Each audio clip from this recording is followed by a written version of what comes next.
प्रयास अभी भी बड़े जोर शोर से चल रहे हैं सरकार को घेरने के लिए। धर्मेंद्र प्रधान जी के इस्तीफे के बावजूद सरकार ने प्रदर्शनकारियों की सारी मांगे मान ली, उसके बावजूद धरना उठ गया।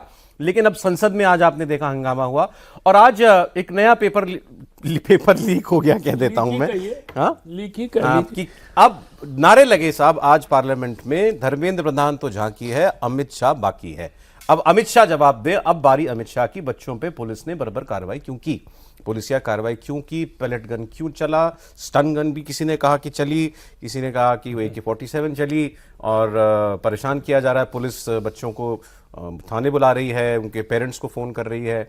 तो इस सब पर आज पूरे दिन तो पार्लियामेंट चल नहीं पाई। अभी देवेंद्र जी थोड़ी देर पहले खबर दे रहे थे कल शायद चल जाएगी। कोई बातचीत हो गई है अपोजिशन और सरकार के बीच में। जो आज बिल लेकर आई ना सरकार, नकल वो पेपर लीक रोकने के लिए, तो उस पर कल शायद बात बन जाएगी दोनों के बीच में। लेकिन इसके बीच में सर और बहुत सारी डेवलपमेंट्स हैं। ये कार्रवाई के नाम पर CJP ने फिर चेतावनी दी है सरकार को कि अगर बच्चों के खिलाफ, छात्रों के खिलाफ कार्रवाई नहीं रुकी, जो लोग डिटेंशन में हैं उनको नहीं छोड़ा गया, FIR वापस नहीं ली गई, तो हम फिर धरना देंगे। और ये भी कहा, अब ये भी खबर थी अभी थोड़ी देर पहले कि सरकार ने उसका संज्ञान ले लिया है और कहा है कि हम अभी चेक करवा रहे हैं कि कहाँ ऐसा कुछ हो रहा है। तो सरकार अपनी तरफ से कोई मौका नहीं देना चाहती किसी को भी कि वो उंगली उठाए फिर से और फिर कोई प्रयास करे। लेकिन फिर अरविंद केजरीवाल जी भी आ गए। अरविंद केजरीवाल जी ने कहा चलो धर्मेंद्र प्रधान का तो हो गया, अब E20 की बारी, मतलब गडकरी जी की और हरदीप पुरी जी की बारी। अब उन्होंने कल एक टाउन हॉल बुलाया है और कहा देश भर में जितने भी लोग E20 से परेशान हैं, उनकी गाड़ियाँ खराब हो रही हैं, वो यहाँ दिल्ली में आए कॉन्स्टिट्यूशन क्लब में, और जो लोग नहीं आ सकते वो ऑनलाइन जुड़े। तो उन्होंने अपनी नई मुहिम शुरू कर दी। तो ये सारे विषय हैं, इन सबको देखते हैं कि एक एक करके कौन सी बात कहां जा रही है। पहले अमित शाह जी वाली बात मैं आपसे पूछ लूं। अमित शाह जी हाउस में आए, आज ये मांग होती रही दिन भर और पूरे दिन पार्लियामेंट नहीं चली। 5 बजे तक भी इंतजार किया स्पीकर ने, 3 घंटे का वक्त भी दिया दोनों पक्षों को बात करने के लिए। फिर फाइनली आज जो नहीं हुआ वो कल कैसे हो जाएगा? अमित शाह तो आज पार्लियामेंट में ही थे। अच्छा। अब अगर सदन की कार्यवाही चलती तब तो वहाँ पे होते। दिन में थोड़ी देर के लिए सिर्फ निकले थे, लगभग 1 घंटे के लिए, जब लंच आवर हुआ था तो लंच करने गए थे घर पे, वापस फिर दोबारा पार्लियामेंट में ही आ गए थे। अपोजिशन के खेमे से सुबह में ही ये जानकारी मिल गई थी कि राहुल गांधी ये नहीं चाहते कि आज ही हम लोग बातचीत शुरू कर दें, अमित शाह के ऊपर दबाव बनाया जाना चाहिए। ये उनकी ये राय थी। अपोजिशन के कुछ दलों का ये कहना था कि अगर इसको हम लोग लंबा खींचेंगे तो फिर ये दिक्कत होगी कि ये ऐसा मैसेज आएगा कि पेपर लीक को लेकर कठोर कानून आ रहा है और उसमें हम लोग अड़ंगा डाल रहे हैं। तो फिर उन लोगों ने आपस में एक अंडरस्टैंडिंग कर ली थी, कम से कम आज भर तो इस काम को कर लिया जाए। अच्छा। तो उस लिहाज से वो एक तरह से समझ में आने वाली धींगा मुस्ती चल रही थी कि आज भर ये होगा, कल से इस पर फिर आना ही होगा टेबल पे। तो स्पीकर ने जो टाइम दिया था, उस टाइम में फिर जब संसदीय कार्य मंत्री से बातचीत हुई अपोजिशन के नेताओं की, तो वहाँ पर इसी बात को कहा गया कि कल से इस पर डिस्कशन करते हैं, मिनिमम 6 घंटे, उसके बाद चाहे समय जितना भी बढ़ जाए। कल हो जाएगा डिस्कशन इस पर, और कल ही वोटिंग भी शायद रखी गई है इसी पर कल की, भाई लोकसभा से तो इसको हम पास करा। सरप्राइजिंगली अरविंद केजरीवाल जी के सांसद को मैंने सुना, वो कह रहे थे डिस्कशन करो, मतलब हाउस चलना चाहिए, वो ये कह रहे थे। सर, अमित शाह जी के ऊपर हमला आज जिस किस्म का हुआ, जो आपने बात बोली ना, फिर थोड़ा डिटेल हो जाएगा। हाँ। आपने ये जो सरप्राइजिंगली कहा, हाँ। वो सरप्राइजिंगली नहीं, वो डिजाइन है। इस पूरे एपिसोड को ही देखें तो कांग्रेस पार्टी, आम आदमी पार्टी एकदम 36 का रिश्ता है। आज अपोजिशन के एक सांसद बता रहे थे कि जब हमारी बैठक हुई थी तो उस बैठक में राहुल गांधी ने सीधे सीधे कहा कि इस आंदोलन से हमारा कोई लेना देना नहीं, इसको अगर हम लोग महत्व देंगे तो आम आदमी पार्टी की तरह एक और पार्टी खड़ी हो जाएगी। अच्छा। तो अपोजिशन के सहयोगी दल के नेताओं ने उनको ये कहा कि वो बात तो ठीक है कि उसके पीछे आम आदमी पार्टी लगी हुई है या चंद्रशेखर लगे हुए हैं, लेकिन ये जो सेंटिमेंट है, ये सेंटिमेंट अगर यूथ को फैलेगा तो हमारे पास भी तो एक मौका होना चाहिए कि हम उसको एड्रेस करें। छात्रों की हम क्यों नहीं सुनेंगे, इनकी भले ना सुने। तब ये तय किया गया था कि ठीक है, हमारा प्लेटफॉर्म एक अलग हो, और उसके हिसाब से 7 LKM के सामने राहुल गांधी ने प्रोटेस्ट किया था। तो जो आप अलग लाइन सुन रहे हैं वो अलग लाइन है ऑलरेडी। अच्छा, राहुल गांधी अभी भी CJP को कोई भाव नहीं देना चाहते? बिल्कुल नहीं। सर, ये अमित शाह वाली जो बात है, ये नारा की धर्मेंद्र प्रधान झांकी, अमित शाह बाकी, ये बस नारा ही नारा भर है, या उनको लगता है अपोजिशन को कि भाई अभी एक और, जैसे कहा था ना वहाँ की, अभी और विकेट गिरेंगे तो थोड़ा दबाव बनाओ?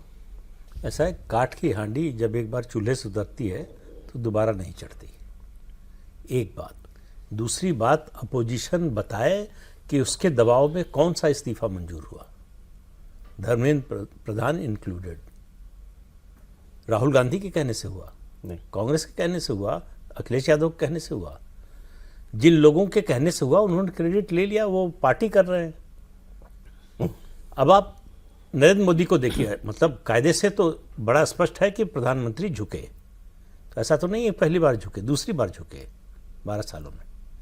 किसान आंदोलन के समय 3 कृषि कानून वापस लिए, और अब तो नरेंद्र मोदी की जो छवि है स्ट्रांग लीडर की, स्ट्रांग लीडर तो है लेकिन वो रिजिड नहीं है, फ्लेक्सिबल है और नफे नुकसान का आकलन करते हैं। उस समय भी खतरा था इंटरनल सिक्योरिटी को, देश में अराजकता फैलने का, खालिस्तानी आतंकवादियों को प्लेटफॉर्म मिलने का, पंजाब में फिर से खालिस्तान का आंदोलन खड़ा करने का। इस समय क्या था? इस समय ये था कि 7 राज्यों में चुनाव होने जा रहे हैं कुछ महीने बाद जी, उन राज्यों में, और उसके अलावा भी राज्यों में ये फैल सकता था। वो कितना उसको समर्थन है नहीं है वो एक अलग मुद्दा है, लेकिन इतना तो है कि वो एक नैरेटिव तो बन गया, तो उस पर चर्चा होने लगी। उस जो भाजपा के विरोध में है वो सामने आने लगे। तो इसलिए उन्होंने कैलकुलेट किया कि धर्मेंद्र प्रधान के इस्तीफे की मांग को ऊपर जाने दो।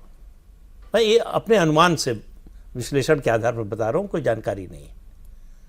जब ये सब इस पर आ गए कि इससे कम कुछ नहीं, और जो ये मांग कर रहे थे उनमें से ज्यादातर लोगों को ये उम्मीद थी कि प्रधानमंत्री कभी नहीं मानेंगे, इस्तीफा होगा ही नहीं, तो ये हमारी मांग बनी रहेगी, हमारा समर्थन बढ़ता रहेगा।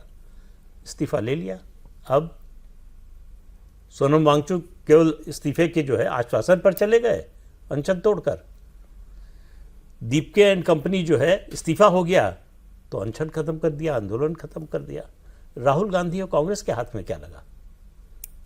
उनके कहने से न इस्तीफा हुआ, न उनके कहने से ये सब जो कदम उठाए जा रहे हैं वो हो रहे हैं। दूसरी बात, पार्टी ने, मतलब बीजेपी ने, जो रूलिंग पार्टी है, उसने इन दीपके एंड कंपनी की बात मान के कहा कि अपोजिशन लेजिटिमेसी खो चुका है, लोग किसी मुद्दे पर अपोजिशन के साथ नहीं है। एक नई एंटिटी, अननोन एंटिटी को समर्थन देने के लिए तैयार है, लेकिन इनको नहीं। तो प्रधानमंत्री ने क्या किया? धर्मेंद्र प्रधान को सेक्रीफाइस कर दिया और क्रेडिट सीजेपी को दे दिया। क्रेडिट सीजेपी को दे दिया, किसी पॉलिटिकल राइवल को नहीं मिला, और जो बाकी 7 राज्यों में या उसके अलावा देश में और दूसरे राज्यों में हो सकता था उसको खत्म कर दिया। अरे ये बताइए, अभी हम लोग प्रोग्राम से पहले ही बात कर रहे थे, इसको हार की तरह से क्यों नहीं देखा जाएगा? हार की तरह से क्यों देखा जाएगा? आपने मांगे मान ली, सवाल है। आपने दबाव में मांगे मान ली। ऐसा है कि मान लिया, उससे हमारा फायदा हुआ कि नुकसान हुआ? अगर नहीं मानते, दोनों सिचुएशन है ना। बड़ा नुकसान टल गया, बहुत बड़ा नुकसान टल गया।